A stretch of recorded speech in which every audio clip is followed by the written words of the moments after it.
Rádio França Internacional. Abordamos a segunda parte desta emissão, em que vamos ouvir o desporto com Marco Martins, mas para já continuamos a ouvir a série de convidados sobre a reconciliação nacional em Angola com Karina Branco. Convidado.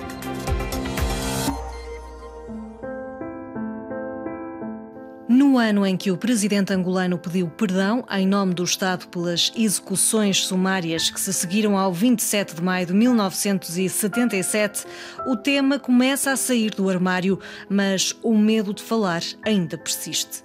Para Andrade Nzagi, investigador da Associação Núcleo dos Amigos da História, em Luanda, os jovens já debatem sobre o assunto, mas os mais velhos receiam fazê-lo.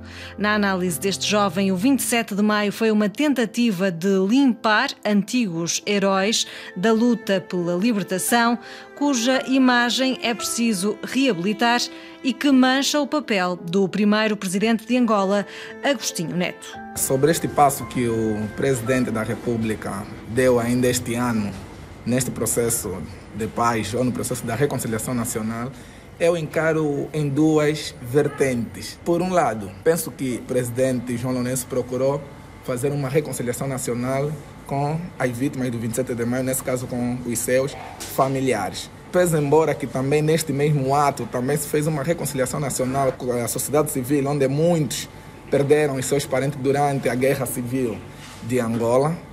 Mas, por outro lado, esta reconciliação nacional acontece numa altura em que havia praticamente uma espécie de conflitos políticos entre o MPLA, que é o partido que está no poder, e o maior partido da oposição, que é a UNITA, porque foi numa altura em que surgiam várias entrevistas de pessoas ou antigos políticos da UNITA que se rebelavam ou estavam a contradizer as ideias do Adalberto da Costa Júnior. Então, para uma sociedade ou um Estado que se diz que está a proclamar ou a festejar a reconciliação nacional, não seria benéfico para a imagem do país surgir uma imagem em que aparece que o partido no poder ainda está em conflitos políticos com o maior partido da oposição. Que peso é que este processo da reconciliação nacional pode ter nas eleições gerais do próximo ano? Este processo ou esta atividade de reconciliação nacional claramente pode ter um peso enorme, né? Pese embora que em função da situação socioeconômica que o país vive, há muita população que está na descrença pelo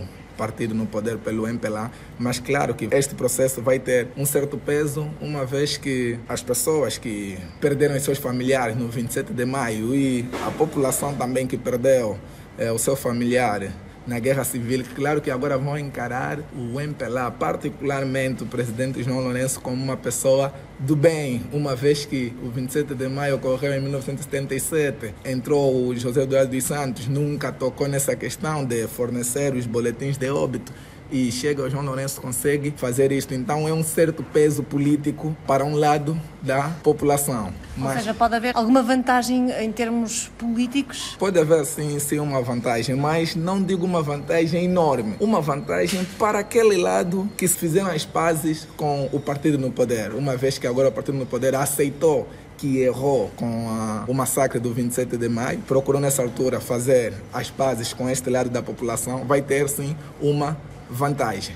Mas, por outro lado, para aqueles que são mais apologistas da UNITA, claro que vão encarar essa atividade de forma diferente, uma vez que a reconciliação nacional não seria só com as vítimas do 27 de maio, mas também seria com aqueles que estavam do lado da UNITA. O historiador inglês David Birmingham chama insurreição desarmada de massas aquilo que aconteceu no 27 de maio de 77. A versão oficial, retomada pelo presidente João Lourenço este ano, é de tentativa de golpe de Estado. O que é que aconteceu? Na verdade, o 27 de maio apresenta dois pontos de vista. Por um lado, para a população foi visto como uma grande manifestação a favor do Nito Alves, que nessa altura tinha muita popularidade, e para o governo encara aquilo como uma tentativa de golpe de Estado. Quanto a mim, como historiador, eu penso que aí estava bem patente a tentativa de uma usurpação do poder. Por quê? Porque vamos ver que nessa altura o Nito Alves já tinha tomado a base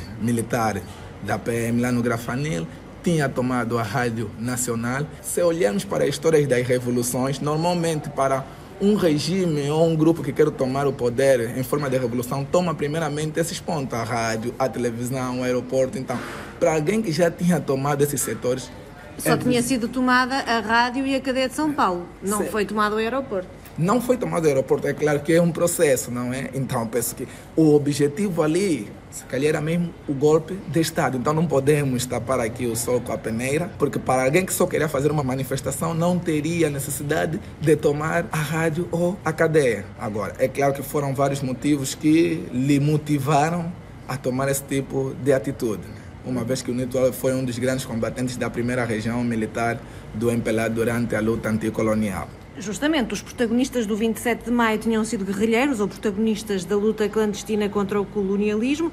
No entanto, foram varridos da história e ficaram como os protagonistas de uma alegada tentativa de golpe de Estado. É preciso reabilitar a sua imagem? É necessário, é preciso reabilitar esta imagem, sim, porque, na verdade, apesar dessa tentativa do golpe de Estado, muitas das vítimas do 27 de maio contribuíram bastante na luta anticolonial e não deveriam ser apagados da história ou serem tratados como os vilões da história. Há quem sustente que o próprio Presidente disse no dia 28 de maio não haverá contemplações, não vamos perder tempo com julgamentos. Quando ele declara isto nos jornais e na rádio, permitiu que as forças de segurança exercessem a repressão. Isto não ensombra o seu papel enquanto Presidente? Claro que assombra, mas vamos olhar para o contexto que se vivia naquela época. Era o contexto do socialismo e praticamente estava mesmo instalada a ditadura comunista. E aquilo que aconteceu no 27 de maio, como alguns até apontam, era uma forma de tentar limpar os antigos heróis da luta anticolonial. É claro que aquilo assombrou o seu papel como presidente. Muitos dos nacionalistas que participaram com muita garra durante a luta anticolonial foram eliminados durante o 27 de maio.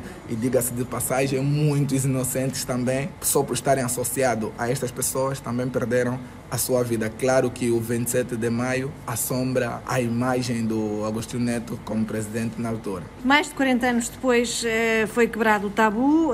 O novo presidente tem um passo histórico no sentido de pedir perdão e de falar em erro. Qual é que deve ser a estratégia para a reconciliação? Esta que o Governo está a fazer com a Comissão de Reconciliação e de Perdão vai chegar ou é preciso uma profunda investigação histórica, como pedem muitas vítimas, para esclarecer o que aconteceu no 27 de maio, quantas vítimas houve? Eu penso que a estratégia, no caso, seria mesmo muita investigação histórica, porque, na verdade, este ainda é um tema que merecia ou vivia-se de vários tabus, não podia. Até nas universidades, se o estudante tenta fazer uma pesquisa do gênero para um trabalho do fim do curso, havia barreiras, mas com este... Ainda há barreiras? Neste momento não posso confirmar, mas conheço estudantes anteriores, não é? Desde que o presidente fez o pedido de desculpa ao público, não sei se a barreira vai continuar, mas na verdade eu penso que não seria só por parte dos estudantes, assim como historiadores individuais, penso que seria necessário uma investigação profunda.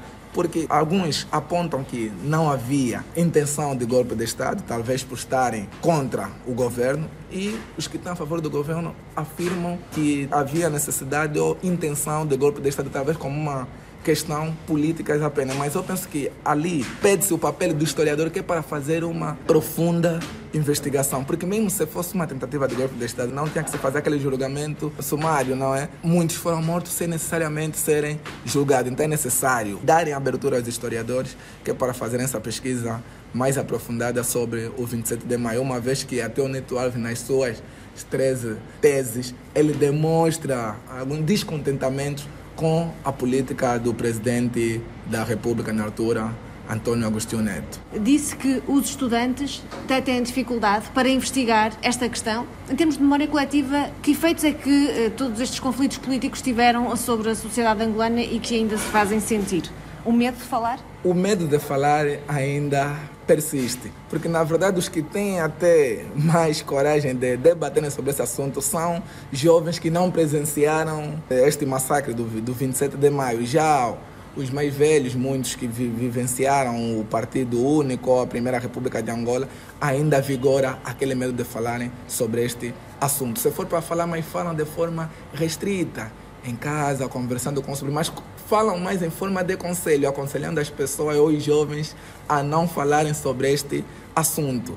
Mas os jovens, por não fazerem parte deste período, claro que procuram debater de forma normal. É nesta vertente também que alguns jovens procuram agora investigar sobre este assunto. O investigador Andrade Nzagi, da Associação Núcleo dos Amigos da História, em Luanda, foi o nosso convidado.